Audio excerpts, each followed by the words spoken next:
Impact FM.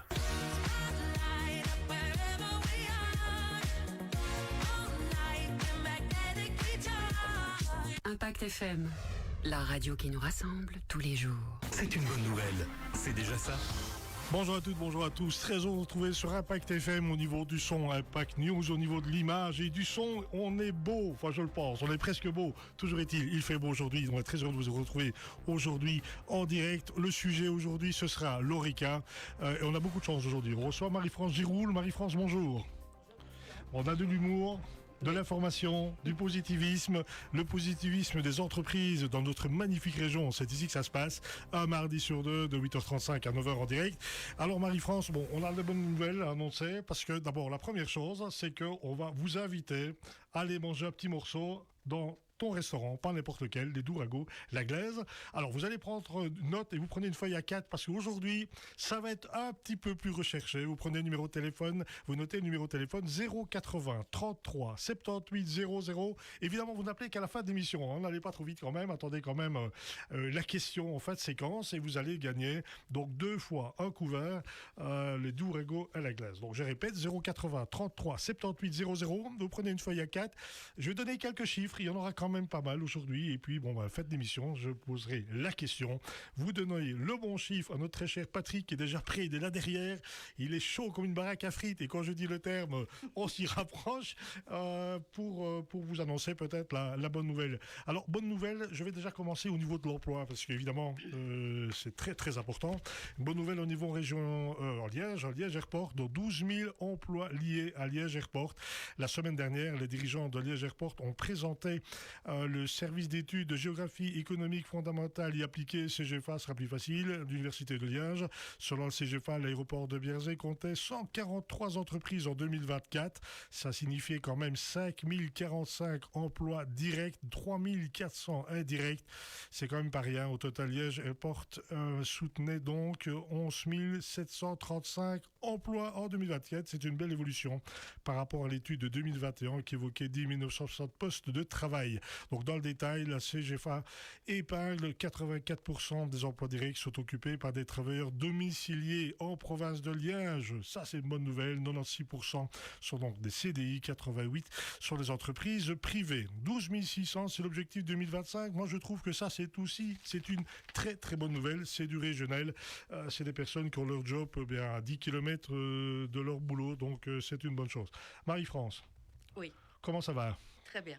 Marie-France Giroul, 30 ans dans l'Orica. Oui.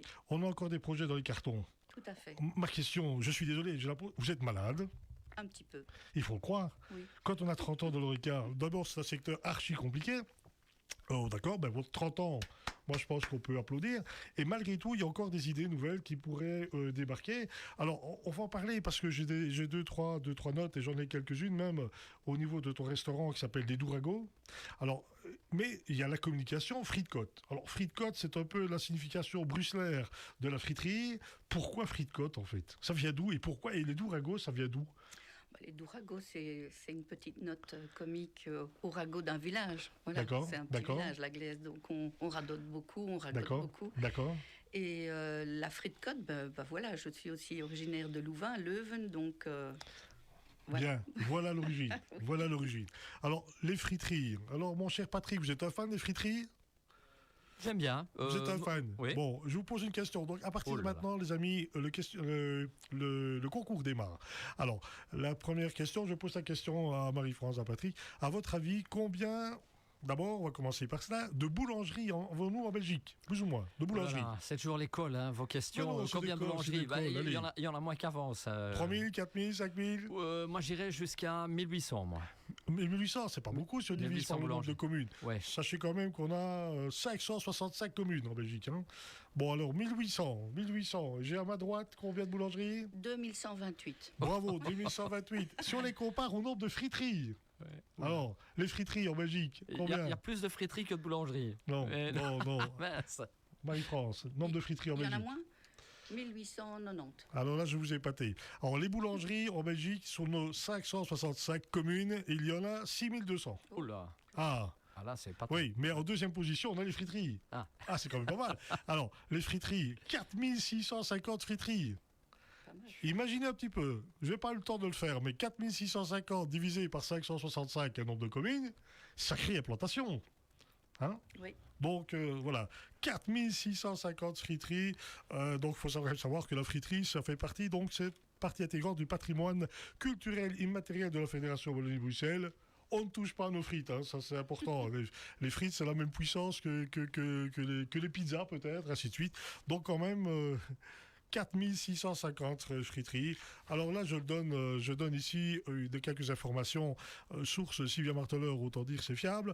Donc la frite est un des plats les plus populaires mondialement, un des 10 aliments les plus consommés au monde, au même titre que je disais tout à l'heure de la pizza ou des pâtes. Et donc la préparation de la pomme de terre la plus consommée au monde, 11 millions de tonnes par an.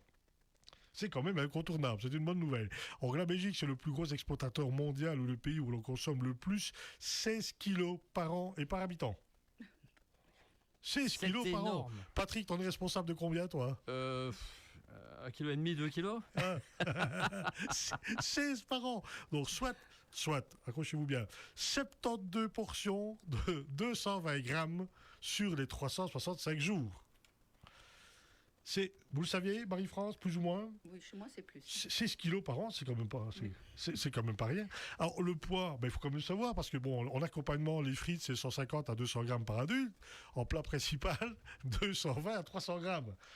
Bientôt, on aura bientôt plus de frites que de steak, mais enfin, bon, bref, en principal. Donc, l'application, alors je vous posais les questions quand même, on distingue en différentes appellations en fonction de la taille du bâtonnet, donc les bûches. Donc des frites, bûches, hein, donc c'est des sections carrées de 2 cm. Hein, il y a des architectes dans les friteries. Les ponts neufs, sections carrées de 1 cm. On est d'accord? Les allumettes, on connaît plus souvent, parce qu'on voit souvent les sachets en congelé en grande surface. Section 0,5, souvent utilisées donc, dans la restauration rapide. On a les pailles, ça je ne savais pas. 0,25. Les cheveux d'or, on avait les tailles encore plus finement. Et puis les frites en nid. Pommes paillées dressées en nid dans un moule panier de frites. À nouveau, c'est quand même une sacrée diversité. Les aventures de la frite dans le monde, c'est un petit peu les aventures de Martine, hein, parce que on pourrait faire un bouquin, des bouquins avec soi. L'histoire des frites dans le monde, une belle déclinaison, je trouve. Alors ça, c'est une chose. Donc dans le Benelux, au nord de la France, les frites se vendent dans une friterie appelée friture du U en néerlandais, ou frite-côte, voilà, on y est, appellation venant du bruxellaire qui est utilisée des deux côtés de la frontière linguistique, j'y arriverai. Marie-France, ça c'est le point commun de ton restaurant. Oui. Parce qu'au départ, tu avais le restaurant proprement dit, oui, sur le côté gauche du bâtiment. Oui, le restaurant et puis, oui. tu as eu l'idée, après Covid très certainement, et puis bon, crise énergétique, personnelle, extrêmement compliquée, voire le point le plus compliqué. Et puis tu as fait une déclinaison. En fait, tu as mis la deuxième vitesse sur la friterie qui existait déjà de toute façon, parce que tu jouais sur les deux plans à l'époque. Oui, on a créé la friterie pendant le confinement en fait. Quand on a dû fermer le restaurant, on a ouvert la friterie instantanément en fait. Et puis on s'est dit quand le confinement sera terminé, on va continuer le restaurant, mais la friterie a pris le pas. Et c'est un endroit plus populaire, plus accessible, donc. Oui, parce que l'aménagement de ta friterie, on n'est pas sur une caravane là, quand même. C'est quand même, on a une friterie qui est quand même au niveau présentation, au niveau confort, quand même quelque part. Là maintenant, on a même les côtés de la friterie qui s'ouvrent avec une vue extraordinaire sur nos belles Ardennes. Et puis tu as une terrasse à l'arrière, donc pas sur le devant au bord de route. Quoi qu'on est à la glace, c'est pas le 40, enfin malgré tout. Donc sur l'arrière, on est vraiment bien dégagé. Donc c'est un coin, je le vois bien parce qu'on voit les cyclistes s'arrêter, les motards s'arrêter, les gens qui louent les gîtes viennent régulièrement chez toi. Tu as quand même une clientèle aussi étrangère. Oui, tout à fait. Oui. La moitié peut-être, je sais pas. Moi, je vais dire quand même 80% des locaux et 20% des touristes. Oui. Donc. D'accord, 48% des Belges mangent des frites au moins une fois par semaine. Alors, attendez, 48% des Belges mangent des frites au moins une fois par semaine. Moi, je sais pas vous, mon cher Patrick, mais moi, je suis pas dans cette catégorie-là. C'est un peu plus grave. Ah oui, ok. Là. Je le reconnais. Mais, ça ne m'étonne pas de vous. Je défends le bon produit aussi quelque part. Hein. Donc d'ailleurs, si vous voulez les bons plans et entre autres les Dourago, vous allez sur la page Facebook Agrimax et vous retrouvez les quelques adresses là où je me sacrifie, là où mon portrait se trouve, dans les bons plans. Donc 48% des Belges mangent des frites au moins une fois par semaine. C'est pas les médecins qui sont contents. 130 tonnes de frites sont servies chaque jour uniquement par les friteries wallonne. 130 tonnes par jour dans les friteries. Donc 35% des Belges préfèrent se rendre à la friterie du coin, contre 43 qui utilisent la friteuse maison 22 dans un four ou dans un air fryer. Donc, et évidemment, un élément très important, on en parlait tout à l'heure hors studio, mais c'est le mariage, c'est la mayonnaise, qui reste quand même la sauce la plus consommée et la grande gagnante dans les communes belges. Alors, on disait tout à l'heure, le réseau des friteries Frite-Côte, 4600 friteries, c'était 4642 pour être précis, sont en activité à travers tout le pays. 100% du territoire est couvert. On trouve un établissement pratiquement dans chaque quartier de village. Et alors, le prix d'une grande frite, ça varie quand même. Hein. Bon, il n'est pas bon aller manger une frite à Alost. Vous savez pourquoi ? Non. Ouais, parce que c'est la plus chère. Hein. La frite et Alost sont là les plus chères. À 4,47 €, c'est Alost quand même. Hein, c'est quand même pas donné. Et on a de la chance, la région liégeoise, on est dans les plus raisonnables. Et malgré tout, à 3,22 €. Donc c'est quand même une belle différence. Donc voilà, aller à Alost, manger une frite, c'est peut-être pas le bon plan. Venez à Liège, venez dans notre région, on a ce tableau, venez à la Glaise, venez chez nous, c'est quand même pas mal. Alors je disais, dans l'industrie et l'exportation, c'est 3,3 millions de tonnes de produits transformés à base de pommes de terre pour la Belgique chaque année. 85% des frites surgelées produites en Belgique sont destinées à l'exportation. C'est quand même énorme. Vous me donnez le tournis avec tous ces chiffres. S'il vous plaît. Vous me donnez le tournis. Ah oui, oui. On va ouvrir une friterie dans la rue ici. On va en faire une en plus. Parce que je vais dire tout à l'heure, parce qu'on a quand même un scoop à vous donner, c'est le point commun entre notre magnifique ville de Malmedy et la frite. Soyez attentifs parce que celle-là, elle est bonne. Vous êtes au courant, vous, mon cher Patrick, on a un scoop. Non, je suis étonné. Non. Je pense encore une fois qu'on manque de chauvinisme. On en a sûrement parlé à une époque, mais il faut quand même qu'on en reparle. Donc, 1 pour 5, pour chaque frite mangée par un Belge sur le territoire, c'est 5 qui sont consommés ailleurs dans le monde. C'est complètement dingue. Alors, Marie-France, avant de poursuivre les aventures de la frite, tu as des projets dans tes cartons. Oui, j'en ai quelques-uns. Mais il n'y a pas que le restaurant, parce que j'ai appris aussi que tu avais l'option de tes compétences sur la préparation des petits déjeuners. Oui, nous livrons des petits déjeuners dans toute la région, 7 jours sur 7. Donc on a un web shop. Les gens peuvent se rendre sur notre web shop et commander leur petit déjeuner demain matin. Hop, on livre. C'est parti. Donc évidemment... Ardennes Étape est un de tes partenaires quelque part, parce que le nombre de gîtes étant ce qu'il est, parce qu'en région Verviers-Toi, je ne me trompe pas, on est sur les près de 3000, c'est quand même gigantesque. Ardennes Étape est partenaire, Casapilote aussi. Donc je disais ça comme ça, mais non, c'était une réalité. Donc en fait là, tu vas dans les gîtes pour déposer des produits qui sont commandés par qui en fait? Par Ardennes Étape ou par le client? Par le client Ardennes Étape, ça dépend de notre partenariat. Donc tu as tes commandes, tu charges tes petits déjeuners, tu charges dans ta camionnette et t'es parti. Oui. D'accord. Donc, il y a une sorte de timing quelque part, parce que là, on travaille principalement vendredi matin, samedi matin, dimanche matin. Nous, on fait du 7 sur 7. Donc, 7 sur 7. On livre 7 sur 7 dans toute la région. Mais on va loin. On va jusque Durbuy, on va jusque Liège, on va Lutschenbach, on va dans... D'accord. Donc, il y a une grosse complicité entre Ardennes Étape, et puis tu dois bien travailler avec un corps de base, entre guillemets, entre boulangeries, quand même. Non, on fait les cuissons nous-mêmes. Donc, d'accord. On achète pré-cuit. On fait les cuissons. La veille, on fait toutes les préparations. Donc, on clôture les commandes à 16h. Et à 16h, on prépare les charcuteries, les fromages, les jus d'orange. Et le matin, on se lève très tôt et on fait les cuissons. Les chauffeurs arrivent et on va livrer. C'est parti, on va déposer. Donc, c'est quand même un fameux travail de logistique parce qu'il faut préparer les poids de chute, les poids de dépôt, quelque part. Oui, il faut faire le planning, le timing, le routing. Enfin, oui, voilà. D'accord. Au niveau de la formule de paiement, je pense que c'est anticipatif. Alors, on a un web shop, donc on paye en ligne, on commande, on paye en ligne, c'est très facile. Donc c'est déjà une grosse facilité. Et nos partenaires, ça c'est une facturation. D'accord. Donc ça c'est une idée que tu as eue comment? Un jour tu posais la question, tiens, on aimerait bien des petits pains pour demain. Non, je suis partie en vacances et j'avais peur de m'ennuyer, donc j'ai pris mon ordinateur et j'ai pondu le service des petits déjeuners. Ça fait 9 ans maintenant que nous faisons ça.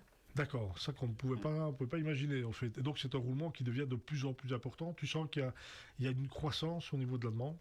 Oui, quand même, oui. Surtout au niveau des gîtes et des entreprises aussi qui viennent faire des incentives dans des gîtes. D'accord. Et voilà, donc on livre aussi pas mal. Et puis alors, tous les événements à Francorchamps. Les Douragos, c'est plus ou moins combien de personnes? Plus ou moins. De personnel? Oui. Une dizaine? Oui, quand même. Oui. C'est une sacrée petite entreprise. Hein. Oui. Et j'ai entendu dire, j'ai entendu dire qu'il y avait encore des projets de développement. Donc tu as la glaise, il y aura peut-être un nouveau point de chute Oui. dans la région, très Oui. certainement. Toujours dans le secteur Horeca, mais principalement petit déjeuner, restaurant, on peut savoir ou pas Plus restaurant. Plutôt restaurant. Oui. Ah, ben un peu les déjeuners aussi, quelque part. Ou tu gardes un atelier, peut-être, parce que bon, c'est quand même un espace. Oui, il faut de l'espace. Il faut un atelier, oui, mais un espace qui soit vraiment approprié, quelque Oui, part. tout à fait. Donc Oui. des chambres froides qui s'y rapportent. Et donc tu as ta petite camionnette ou les deux petites camionnettes qui partent. Qui partent tous les matins, 6h du matin. On Bravo. part livrer. Bravo, Et 8h30, tout est livré. tout est livré. Et encore le personnel qui est d'accord de se lever à 5h30 pour Tout à livrer les fait. petits déjeuners. Mais je travaille avec des pensionnés flexibilistes. Ah, voilà, ben voilà. Voilà. Ben, c'est une bonne idée, ça. Ouais, c'est oui. c'est bien, c'est une bonne chose. Voilà, Christian, si tu n'as rien à faire samedi prochain, Ah, ben voilà. pour livrer les petits déjeuners. Connais la région. Voilà. C'est déjà une bonne nouvelle. Alors, les standards, je reviens dans mes frites. Les cuissons, vous faites des frites à la maison, mon cher Patrick? Oui, oui, oui, oui. S'il vous plaît? Oui, oui, absolument. Ah, bon, alors vous connaissez le procédé des deux cuissons? Les deux cuissons? Oui, oui, oui, oui. Oh, les deux cuissons. Bon, Marie-France, la température de la première cuisson, c'est combien? 165, 165 chez vous. Bien. La deuxième? 180. 180. 180. Ok, donc là, sur le bon, donc 150, 160, 165. Donc la graisse utilisée, la graisse Bœuf. de bœuf, bien sûr, on est d'accord là-dessus. Hein. Parfois appelé le blanc de bœuf et le corps gras traditionnel utilisé pour la cuisson. En 10 mm, c'est quoi? C'est l'épaisseur idéale de la frite belge fraîche préservée au goût de la pomme de terre. On est d'accord là-dessus? Tout à fait. Voilà, ok. Donc toi, tu es livré en frites fraîches, en fait, je suppose? En pommes de terre. En pommes de terre. Ah, Oui. donc tu as encore la machine pour découper? Exactement. Oui, oui, oui. Mécanique, électrique? Jusque peu, on épluchait à la main. Donc, oui, Oui, 500 kilos par week-end à la main. d'accord. Mon cher Patrick, un petit souvenir. Vous avez fait votre service militaire, vous? Oui, oui. Bien. Vous vous rappelez les épluchures qu'il y avait... Ne m'en parlez pas. Ah Moi, il fut un temps, j'étais un peu aux cuisines, donc là, Ah, je peux vous dire que je m'en ben je rappelle. disais ça au hasard, oui, Ah, comme non, quoi, non, vous le non. saviez. Ça, je Bon, m'en rappelle. les grosses machines, Ouais, quand on ouais, a les ouais, caves, C'est à la caserne un pour fameux éplucher les pommes de terre, qui n'étaient plus très rêches. Hein, donc ça veut dire que nous on mettait au maximum pour essayer d'éplucher un minimum, mais non, on avait encore du boulot. Donc voilà. Et toi, tu épluches à la main? Oui, donc on a investi dans une éplucheuse D'accord, parce que d'accord. ça prend quand même de l'ampleur et Et du temps. il faut Et beaucoup de trouver temps, aussi. évidemment. Alors, c'était la question, l'origine de la frite fait l'objet de rivalités historiques féroces entre la France et la Belgique. Moi, j'ai toujours dit que les frites, elles sont belges depuis toujours. Mais les historiens s'accordent toujours à dire qu'elle était née à Paris juste après la Révolution, vers 1789. Alors, c'est vieux et c'est pas encore si vieux que ça, je trouve. La légende urbaine affirme que la frite est née à Namur en 1680. Et ça, je pense que c'est très bien. Selon le manuscrit familial, les habitants de Namur, notamment Andenne et Dinan, avaient l'habitude de frire des petits poissons pêchés dans la Meuse lors des hivers glaciaux et pouvaient plus les pêcher. Ils auraient découpé donc des tonnes de pommes de terre en forme de petits poissons, les auraient frites pour les remplacer le fretin. Donc c'était pas une mauvaise idée ça. Hein. Ils avaient une application, ben, comme on n'a pas su, on a dû trouver une autre application. Donc en résumé, si la frite a été inventée dans les rues de Paris, c'est la Belgique qui lui donne ses lettres de noblesse en perfectionnant évidemment sa cuisson. Parce qu'on est plus doué que les Français pour cuire les frites, vous n'êtes pas d'accord avec moi? Oui. Oui, on est plus doué que les Français. Donc voilà. On a. Savez-vous qu'il y avait une Coupe du Monde des frites? Ah non. Ah, vous ne saviez Ah pas ben qu'il y a voilà. une Coupe du Monde des frites.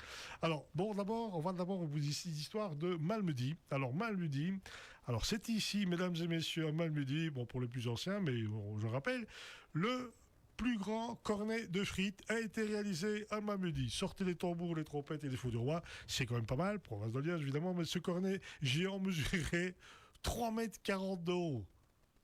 J'aime bien cette région, moi j'adore cette région. Il contenait plus d'une tonne de frites fraîches, cuites par les frituristes locaux et distribuées. Et le geste est magnifique, comment ça se fait que j'ai pas été invité gratuitement au public? Vous y étiez, mon cher Patrick? Ah, moi, j'y étais pas. Non. Attends, cornet de frites de 3,40 m d'eau, ça peut pas passer inaperçu. Alors la plus longue frite du monde, comme mentionné précédemment, la plus longue frite individuelle mesurait 9,75 m. 9,75 m, elle a été moulée et cuite d'un seul bloc. C'était à Gand en 2011. Alors, j'ai parlé du championnat du monde de la frite. Alors, je ne sais pas si vous saviez, mais on a quand même décroché au prix, nous autres, ici en Belgique. Ah, ben oui, bien sûr. Alors, il y a plusieurs catégories, hein, je vous passe, hein, mais la prochaine édition, et je vais me sacrifier, je serai là le samedi 26 septembre, je serai à Arras pour aller voir un peu ça d'un peu plus près. Il y a le championnat du monde de la frite authentique, la frite familiale, la frite créative. Et alors, en région liégeoise, je tourne mes feuilles, mes amis, parce que j'avais quand même pas mal de notes à donner, c'est la frite du monde. Alors, nous avons été en 2025 champion du monde de la frite du monde, catégorie internationale pour célébrer les variantes culturelles de ce plat, et ça a été gagné par la friterie des Tuileries, située dans un chouette petit quartier, place Gilles-Étienne, situé donc à Jupy, qui a décroché la médaille d'or avec un plat de frites fraîches binge accompagné de mini boules à la liégeoise et d'une sauce tartare maison. Ben, bravo! Bravo, quand je vous dis, c'est bel et bien belge. Donc voilà. Alors, on parlait la fois dernière, quand on a reçu Sébastien Dideren, on parlait d'expression. Avoir la pêche, qui venait du football. On avait dit, avoir la frite. Avoir la frite, quand même, c'est quoi pour toi, avoir la frite, c'est quoi? Voir la frite, c'est le bonheur. Voilà. Avoir la frite, c'est d'être en pleine forme. C'est un peu paradoxal, mais c'est le cas. On dit souvent... chaud comme une baraque à frites. Extrêmement motivé, enthousiaste à l'idée de faire quelque chose. On se fait une frite, se disputer vivement ou savoir une altercation avec quelqu'un. Ne pas avoir, ça c'est une expression toute connue, ça ne nous concerne pas, mon cher Patrick, mais de ne pas avoir toutes ces frites dans le même sachet. Ah oui. Ça c'est aussi... Il y en a quelques-uns quand même. S'il vous plaît. Il y en a quelques-uns. Il y en a quand même quelques-uns. Et puis la dernière, rester rond comme 2 ronds de frites signifiait totalement stupéfait, figé par les surprises et le grand et les yeux grands ouverts. Donc voilà, des expressions un peu comiques, typiquement liégeoises et qui nous font du bien d'ailleurs, qui nous font très plaisir. Alors Marie-France, tu as des projets, c'est bien. Tu diriges une équipe de 10 personnes, c'est même dingue, c'est dans le secteur de l'ORECA.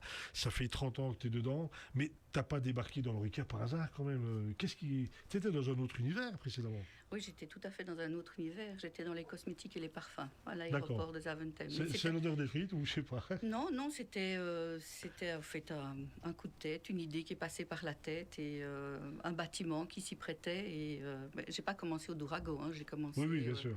au verre de pommier à la glaise. Et, bien sûr. Donc tu es tombée amoureuse de la région, Mais je suis dans la région depuis que je suis toute petite. Mes parents ont une maison de vacances à la Glaise et je suis là depuis que j'ai 3 ans. D'accord, donc tu dis, ça me plaît bien, le quartier me plaît bien. Voilà. En fait, il y a à mon avis un ressenti. Oui, mes enfants ont grandi ici, c'est génial. D'accord. Voilà, donc là maintenant c'est bel et bien en place. Tu as réussi à traverser la complexité de la vie, quelque part, qu'elle soit professionnelle ou privée. Oui. Donc tu es là et tu es toujours là. Tu es marié à cette image de produit. On sait que tu as une communication un peu décalée. Il faut te suivre un peu sur les pages Facebook, ce qui est un peu génial. Parce que tu as eu une idée il n'y a pas longtemps que tu offrais l'apéritif quand les gens venaient qu'un nain de jardin. Oui, on a fait le grand rassemblement des nains de jardin à la Glaise. J'ai encore une idée pour septembre. On va faire un concours d'imitation de Brahms du Cerf. Oula. Non? Ça va pas être mal, ça. Oui, ça va pas être mal. Ça va être mal. Mais donc, tu as peut-être eu, à un moment donné, la plus grande collection de nains de jardin dans la petite commune de la Glaise, ça c'est sûr. Ah oui, ça c'était génial. On va faire ça chaque année. Ah d'accord. Donc ils ont porté leurs nains, mais ils n'ont pas pris leurs nains, ils ont laissé là. Il y en a certains qui ont laissé leurs nains, oui. C'est sympa. Une bonne idée, une bonne nouvelle. Je n'ai pas encore donné de nom. S'il vous plaît? Je ne l'ai pas encore donné de nom. D'accord. Donc c'est une bonne chose. Avoir des idées comme ça permet un peu de faire bouger un peu les choses quelque part. C'est un peu donner une réflexion, puis il faut faire bouger le tillon parce que il faut des choses un peu décalées. Voilà, un peu décalées. C'est clair que c'est un secteur. Il y a aussi celui de la concurrence, parce qu'on parlait tout à l'heure des 2000 en Belgique, on compte plus ou moins 2800 restaurants, 28 000 établissements au total, mais il y en a déjà 64 000, j'y arriverai, avec les cafés y compris. Alors donc il faut quand même savoir que dans la restauration rapide, on est à passer les 1000 établissements. Alors moi, ils sont repris dans la restauration rapide, bon, vous savez ce que je veux dire, hein, les grands. Je pense que ça passe à place, mais enfin bon, bref, voilà, c'est une chose, c'est ainsi. Alors, la répartition de l'ORECA, au total, c'est 61 21% plus ou moins en Flandre, 28 en Wallonie et 11 à Bruxelles. Donc évidemment, on est là fièrement d'ailleurs avec nos produits et on va être très heureux pour deux personnes qui vont pouvoir venir manger un petit morceau chez toi très prochainement. Alors le concours, il est très simple. Mesdames et messieurs, vous allez devoir donner un petit coup de téléphone au 080 33 78 00. Donc j'ai 2 couverts à vous offrir. Ça va être facile. Je sais que j'ai donné beaucoup de chiffres, je sais que c'était un peu plus long, mais bon, voilà, c'est aussi très important. Hein. Quand on est en Malmedy, qu'on a quand même fait le cornet le plus grand au monde, on doit quand même ne pas manquer de chauvinisme. Mais la question, c'est celle-ci. J'ai donné le chiffre tout à l'heure, combien de friteries avons-nous sur le territoire belge? J'ai donné les chiffres tout à l'heure, il y en a moins que dans les boulangeries, il y a moins de friteries que de boulangeries, mais le chiffre, voilà, c'est quand même plusieurs milliers. Donc vous donnez le chiffre à notre ami Patrick qui est tout à fait prêt à recevoir vos informations, votre chiffre, et puis vous aurez toutes les informations en retour pour organiser votre passage au Dourago. Marie-France, un grand merci de ton passage, bon succès dans tes projets. On espère encore, on entend parler de ton développement, des tout nouveaux points. On ne manquera pas d'en parler. Mesdames et messieurs, je vous souhaite une excellente journée sous le soleil, protégez-vous, et au plaisir de vous retrouver donc dans une quinzaine de jours. À bientôt, au revoir. Impact FM, la radio qui nous rassemble tous les jours. Connectez-vous aussi